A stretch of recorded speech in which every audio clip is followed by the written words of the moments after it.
Hello guys, কেমন আছেন আপনারা সবাই? নিশ্চয়ই ভালো আছেন।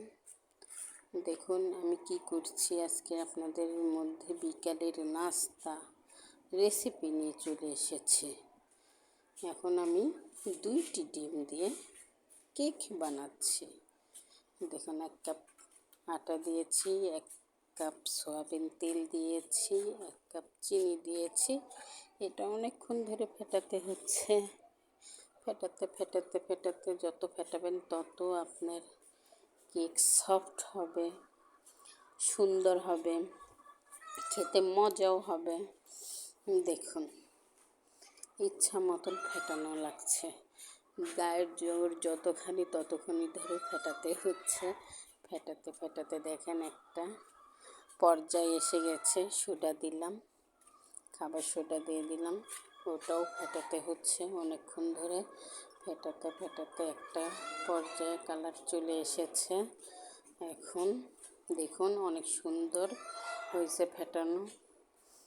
তারপরে দেখুন একটা প্যান নিয়ে একটু তেল দিলাম ওর মধ্যে, তারপর একটা কাগজ ছেড়ে দিলাম। আমাদের যেহেতু ওভেন নয়, এখন আমরা স্কিন টাচ চুলা, বলতে গেলে ইন্ডাকশন চুলায় এটা বসায় দেব। দেখুন ঢেলে দিচ্ছি, দেখুন কত সফট হয়েছে, এত ফেটাইছি আমার হাতই লেগে গেছে।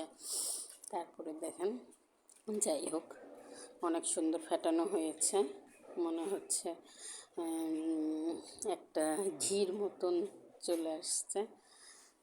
এখানে ঢেলে দিলাম, ঢেলে দেওয়ার পরে আপনার হচ্ছে ঢাকনা দিয়ে আটকে দেব।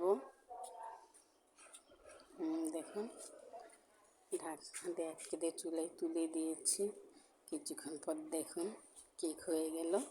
দেখেন এত সফট, এত সুন্দর হয়েছে যা বলে বোঝানো যাবে না। খেতেও নরম, সফট, অনেক সুন্দর হয়েছে, দেখতেও নরম।